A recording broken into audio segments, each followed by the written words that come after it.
O mundo assistia em choque em uma sessão extraordinária na madrugada de 1º de maio. O Congresso salvadorenho, onde Nayib Bukele tinha ampla maioria, votou pela destituição dos juízes da Suprema Corte, com uma votação esmagadora de 64 votos a favor e 19 contra. Em questão de horas, toda a Suprema Corte foi substituída. A mídia internacional gritou ditadura, ameaça à democracia, mas o que aconteceu depois calou os maiores críticos de El Salvador. O país que era conhecido por ser o mais violento do planeta agora tinha a menor criminalidade da América do Sul. E o próprio presidente de El Salvador, Nayib Bukele, mandou uma mensagem diretamente para Elon Musk. Para Trump fazer mudanças de verdade, os juízes corruptos precisam ser removidos. Sem isso, cada reforma será bloqueada nos tribunais. A mensagem viralizou rapidamente. Enquanto isso, no Brasil, o governo Lula infelizmente caminha na direção oposta e muita gente já começa a ficar revoltada e exige uma mudança drástica. O conselho de Bukele para Musk e Trump mostra uma verdade que o governo brasileiro se recusa a encarar. Nosso problema não é excesso de rigor, é um sistema que constantemente protege criminosos em vez de cidadãos comuns. E o contraste entre essas duas visões de mundo está prestes a mudar o cenário do mundo inteiro. O recém-impossado parlamento de El Salvador decidiu no sábado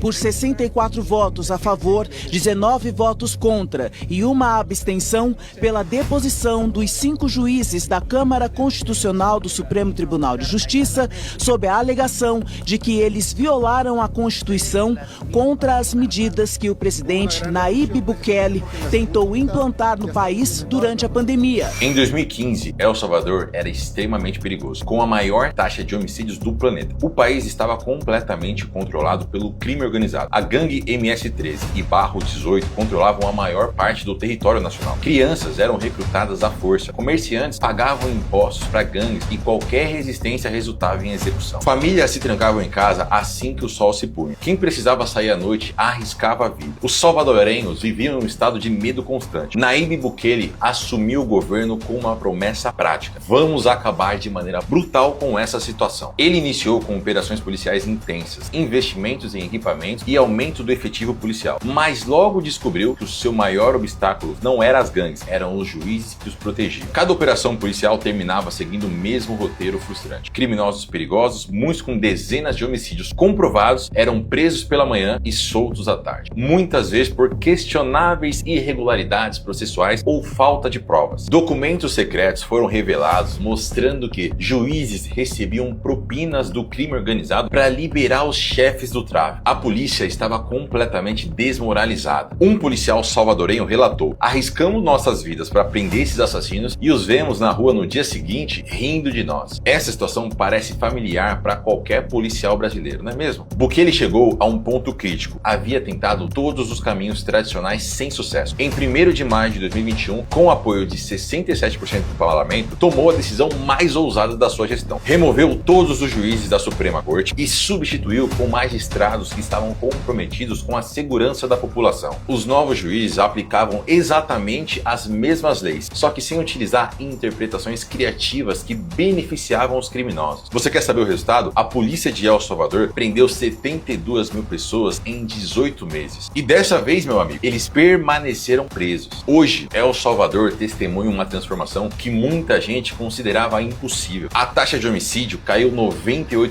Roubos e extorsões diminuíram 75%. O turismo aumentou 95% em 2 anos. E os investimentos estrangeiros, agora com um país seguro, triplicaram. As ruas que antes estavam desertas, agora você encontra crianças brincando até tarde da noite. Restaurantes e comércios que antes fechavam desesperados e com medo, agora funcionam, gerando emprego e prosperidade para a população. Nos Estados Unidos, vemos um paralelo bem interessante se formando. Donald Trump assumiu seu segundo mandato com uma missão clara: reformar profundamente o sistema americano, combater a criminalidade nas fronteiras e nas grandes cidades e reduzir o tamanho do Estado que destrói o crescimento econômico. Porém, suas primeiras ordens executivas enfrentaram o mesmo problema de Nayib Bukele. Elas foram travadas e barradas por juízes federais. Para você ter uma ideia, a reforma migratória, que é fundamental para controlar a crise na fronteira, foi barrada em menos de 48 horas. E é nesse contexto que o Elon Musk aparece como uma figura central nessa situação. Donald Trump nomeou Musk como chefe do Departamento de Eficiência Governamental, um novo órgão dedicado a cortar qualquer gasto e modernizar o governo. Musk, que é conhecido por transformar indústrias inteiras como a Tesla e a SpaceX, aceitou o desafio desafios sem receber salário, motivado pelo desejo de tornar o governo mais eficiente e voltado para necessidades reais do cidadão. Mas o Elon Musk acabou ficando muito frustrado com a forma que os juízes estão tratando as novas diretrizes de Donald Trump, e ele falou isso no Twitter. A vontade do povo americano, expressa democraticamente nas urnas, está sendo sistematicamente bloqueada por burocratas não eleitos. Como quebrar esse ciclo que impede qualquer mudança real? Aqui, meu amigo, ele estava demonstrando a frustração que ele tinha com esses juízes que estavam bloqueando as atitudes de Donald Trump. Mas foi aí que Nayib Bukele respondeu também no Twitter. Ele disse: se você não remover os juízes corruptos, você não pode consertar o país. Eles formarão um cartel, basicamente uma ditadura judicial, e bloquearão todas as reformas, protegendo a corrupção sistêmica que os colocou em seus assentos. O Elon Musk, quando viu essa resposta de Nayib Bukele, na hora ele também respondeu: a única maneira de restaurar o governo do povo na América é fazer o impeachment de juízes. Ninguém está acima da lei, incluindo juízes. Foi o que foi preciso para consertar El Salvador, e o mesmo será aplicado na América. E essa conversa toda e tudo que está acontecendo em El Salvador não está aparecendo só no Twitter. Até o Trump comentou em uma entrevista sobre Nayib Bukele de El Salvador. O presidente disse que Bukele transformou o país mais violento do hemisfério no mais seguro em tempo recorde. Talvez tenhamos algo importante a aprender com esse sucesso. Essa troca de ideias que eu acabei de te mostrar mostra que tanto Donald Trump como o Elon Musk estão abertos para escutar o que realmente funciona, e não esses professores esquerdistas que dizem que todo mundo é uma vítima da sociedade ou que os juízes estão apenas interpretando a lei. O povo quer o quê? Segurança, e quer que as leis sejam de fato respeitadas. Quando olhamos para o Brasil e o sistema de justiça, o STF é o que mais vem chamando a atenção dos brasileiros, principalmente por meio do ministro Alexandre de Moraes, que cada vez mais aparece em evidência no país. O ministro já coleciona embates públicos com o ex-presidente Bolsonaro, com Elon Musk e até com as redes sociais. Mas enquanto o STF vem chamando muito a atenção e gerando diversos embates, tem outro problema gigantesco que está deixando a população desesperada e é praticamente ignorado pela mídia tradicional. A gente bateu todos os recordes da história de número de prisões. Foram mais de 208 mil criminosos presos. Só que para cada 5 indivíduos presos no Brasil, 1 está efetivamente preso no sistema prisional, 3 estão condenados, mas em liberdade, ou procurados pela justiça, ou conseguiram algum benefício, e um outro indivíduo sequer foi condenado, foi absolvido pela justiça. Batemos recorde histórico de prisões em 2023 e em 2024, mas a maioria deles está de volta às ruas em menos de 30 dias. E o pior, muitos homicídios são cometidos por pessoas que já prendemos pelo menos 3 vezes. Como o povo brasileiro vai ter segurança se a polícia prende, mas a justiça acaba soltando em pouquíssimo tempo? A gente não tem dificuldade em prender quadrilhas, em prender criminosos. A gente tem dificuldade com a reincidência criminal. É normal, será, um país que prende 14 vezes o mesmo indivíduo pelo mesmo crime grave? O governo precisa urgentemente resolver esse problema com a justiça brasileira se ele quiser de fato trazer segurança para a população. Mas enquanto El Salvador avança e os Estados Unidos consideram mudanças estruturais, o Brasil, sob o comando do governo Lula, caminha na direção oposta. O contraste não poderia ser mais claro ou mais preocupante. Em um discurso que chocou famílias de vítimas de violência, o presidente Lula declarou lá atrás que estava cansado de ver a polícia prendendo jovens apenas por furtar um celular. A palavra apenas mostra o quanto Lula está completamente desconectado da realidade. Roubar um celular de um cidadão brasileiro é algo muito, mas muito ruim. O celular hoje não é um item de luxo, é uma ferramenta de trabalho que contém dados pessoais, as suas redes sociais, os seus e-mails, as suas contas bancárias, é praticamente parte da vida da população. E quando você para olhar um Uber ou uma pessoa que trabalha no iFood, o celular hoje é praticamente o ganha-pão dessa pessoa. Mas o governo atual insiste nessa narrativa de humanizar o pequeno crime e deixa cada vez mais os criminosos à vontade e desmoraliza a polícia brasileira, que vê a impunidade crescendo no nosso país. Só para você ter uma ideia do nosso problema, enquanto Nayib Bukele prendeu um monte de gente que estava vinculada ao crime lá em El Salvador, o ministro da Justiça do Brasil já se disse preocupado que a nossa cadeia está muito cheia e que talvez prender não seja a melhor punição. A política de desencarceramento defendida pelo governo atual está criando um ciclo vicioso. Prisão, soltura, mais crimes, mais vítimas inocentes. O maior problema que a gente tem hoje é reincidência criminal.